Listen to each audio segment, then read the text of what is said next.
It is a profound thought. What if the majority of your problems aren't caused by the world, but by your reaction to it? A careless comment can ignite an emotional firestorm. A moment of contempt can wreck your entire day. One impulsive email can haunt you for weeks. Modern psychology confirms this, noting that nearly 90% of our daily decisions are driven not by cool reason, but by raw emotion. More than 2 millennia ago, Marcus Aurelius offered the same warning. You have power over your mind, not outside events. Realize this, and you will find strength. Consider that. True strength isn't about how quickly you can strike back. It's the rare ability to choose not to react at all. In an age of endless noise, instant notifications, and emotional landmines, this self-restraint is not weakness. It is the ultimate form of power. It is the very essence of Stoicism. If you're ready to cultivate a calm so deep that no external chaos can break it, stay with me. If this message resonates, please consider subscribing. Rule 1. The sacred pause, your first shield. Seneca famously declared, "The greatest remedy for anger is delay." Think about that simple delay. Just a pause, a brief moment of stillness, not an hour, sometimes just a few seconds. Yet those seconds can save a marriage, preserve a friendship, or prevent a reckless financial decision that takes years to fix. Modern life pushes us to believe that speed is strength, quick replies, instant judgments, rapid reactions.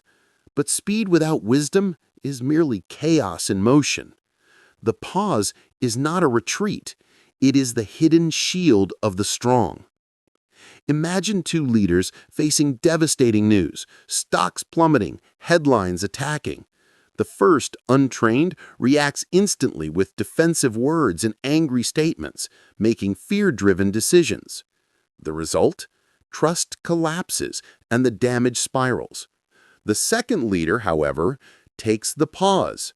They step back, breathe, consult, and when they finally speak, their words are precise, calm, and clear. The difference is not intelligence, it is the pause, the moment that restores confidence and saves the day. How do we practice it? The Stoics gave us the rule of 3 breaths. When your blood starts to boil, your chest tightens, and you feel the urge to lash out, stop. Inhale deeply. Hold it. Exhale slowly. Do it again, and one more time. By the third breath, the immediate heat of the emotion has dissipated, and your reason has room to surface. Marcus Aurelius reminded himself daily, if you are distressed by anything external, the pain is not due to the thing itself, but to your estimate of it. The pause is the moment you reclaim your mind's authority. It is not silence, it is power. It is not a retreat, it is preparation. Every time you choose the pause, you choose wisdom over impulse and freedom over slavery. Rule 2. The mirror of truth, what your reactions reveal. Every reaction you have is a reflection, a mirror, showing you the true state of your inner world. When someone pushes your buttons, the button itself is less important than what lies beneath it. Epictetus taught, when someone provokes you, be sure it is your own opinion which provokes you. It's not the insult that hurts, but the story you tell yourself about that insult. If anger consumes you, it signals that pride still controls you. If rejection destroys you, it means your sense of worth is too fragile. If delays make you restless, perhaps your patience needs cultivation. Think of every emotional surge as a signal flare pointing to a wound within. Most people ignore these signals, choosing instead to blame others, like they made me angry or they ruined my day. The Stoic path flips the question inward.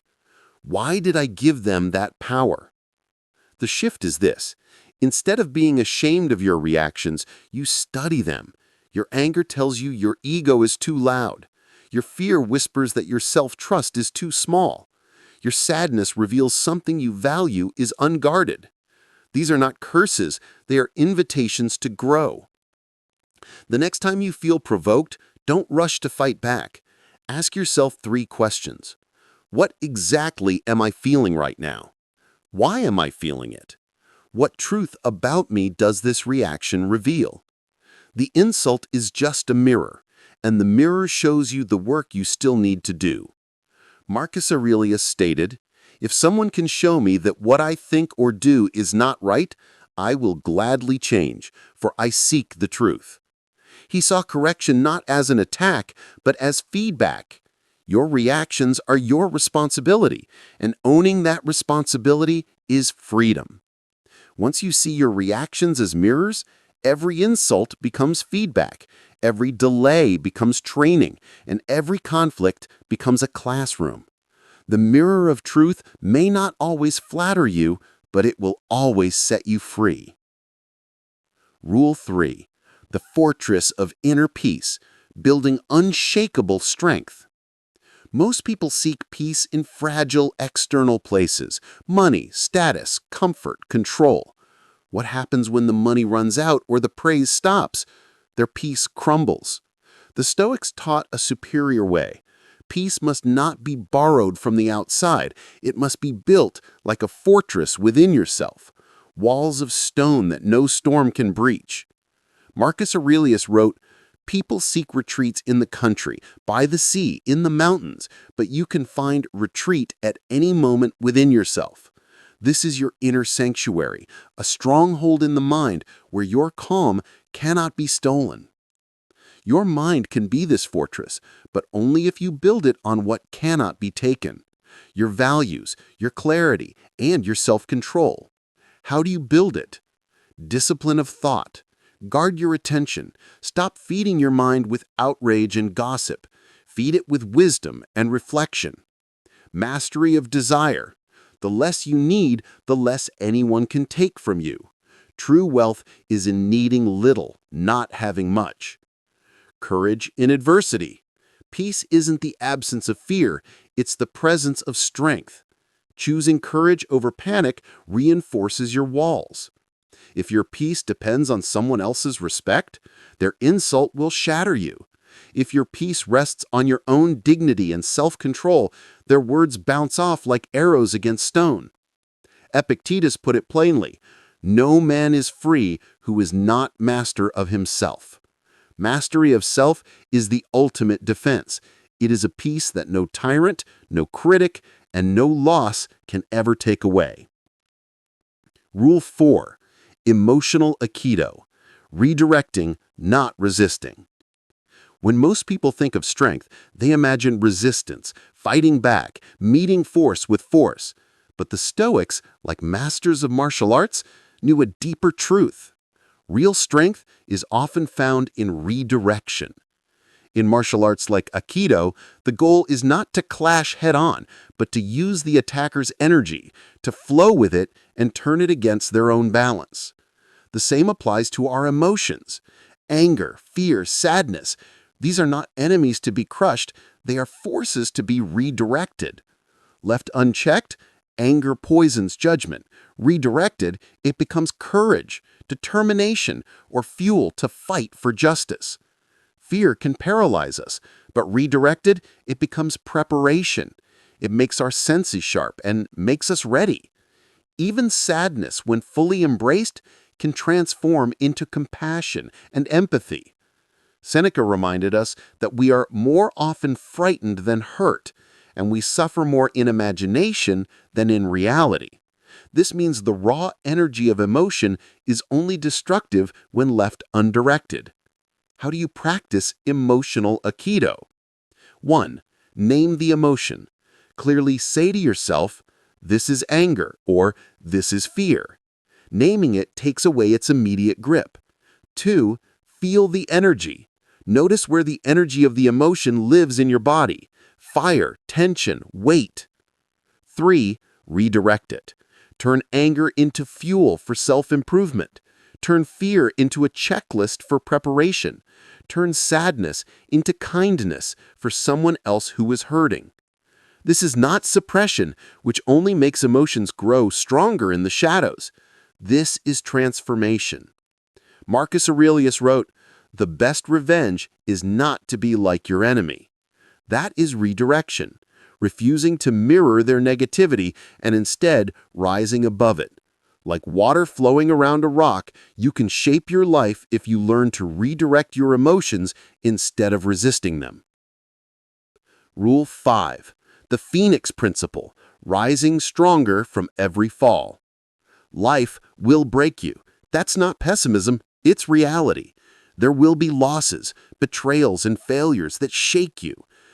But what truly defines you is not the breaking, it's what you choose to do afterward. The Stoics saw adversity not as a curse, but as a forge. Hardship is the fire, and you are the iron.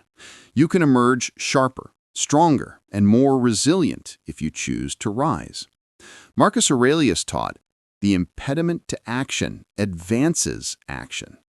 What stands in the way becomes the way. The obstacle is not the end of the road, it is the road itself. Your survival of past struggles is proof that resilience already lives within you. The Phoenix Principle is the choice not just to survive, but to rise stronger because of the fire. The mythic bird burns the ashes and rises renewed. This is the metaphor for the Stoic path. Pain is not wasted. Every scar is a story of healing. Every fall creates the ground for a rebirth. How do you practice it? 1. Acceptance. Do not resist reality. Accept what is instead of wasting strength wishing things were different. 2. Meaning. Ask yourself, what can this teach me? The moment you give pain a purpose, it stops being just pain. It becomes fuel. 3. Rebuilding. Do not return to your old self. Rise as something wiser, stronger, and freer. Seneca wrote, "Fire tests gold. Adversity tests men."